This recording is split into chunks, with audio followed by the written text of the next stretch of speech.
Kumpulan materi investasi saham syariah dengan saya Abdullah Syarafi atau Syarfi. Pada video yang ke-65 ini, kita akan membahas dan berbagi tentang tips yang keempat dalam berinvestasi saham. Di mana tips yang keempat ini adalah pilihlah perusahaan yang utangnya kecil dan labanya besar.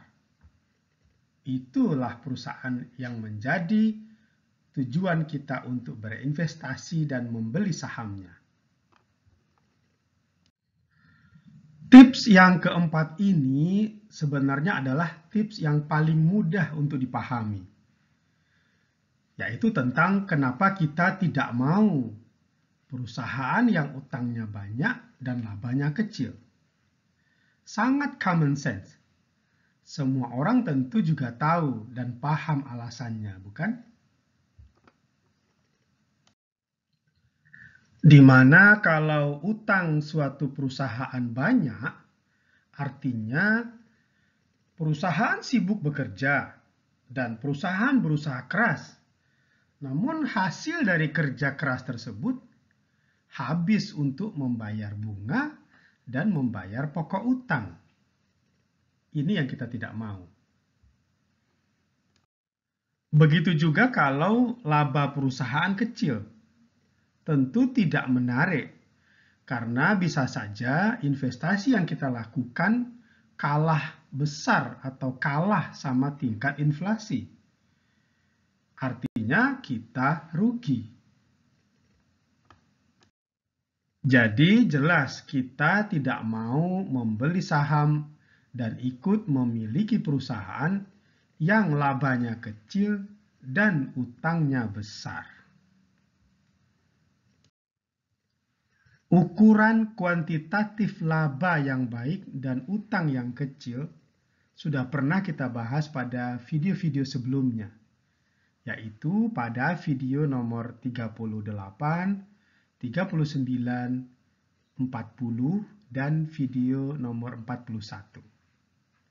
Di mana ukuran-ukuran yang kita gunakan adalah DER atau DER, ROE, dan NPM.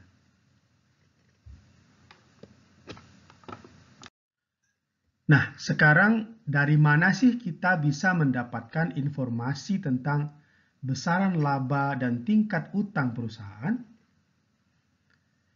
Tentu saja yaitu dari laporan keuangannya, baik laporan kuartalan maupun laporan tahunan dari perusahaan tersebut.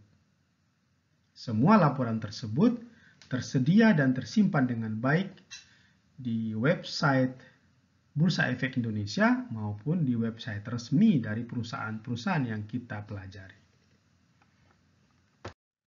Perhatikanlah dari kuartal ke kuartal dan dari tahun ke tahun.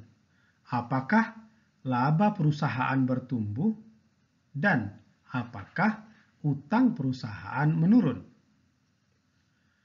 Perusahaan yang baik tentu saja adalah yang labanya meningkat dari waktu ke waktu secara overall, dan utangnya menurun dan mengecil dari waktu ke waktu, bukan bertambah. Jadi sekali lagi, tips yang keempat ini tips yang sangat mudah untuk dipahami dan dimengerti ketika kita berinvestasi saham, yaitu pilihlah perusahaan yang labanya besar dan meningkat dari waktu ke waktu secara overall, dan utangnya kecil, menurun dari waktu ke waktu.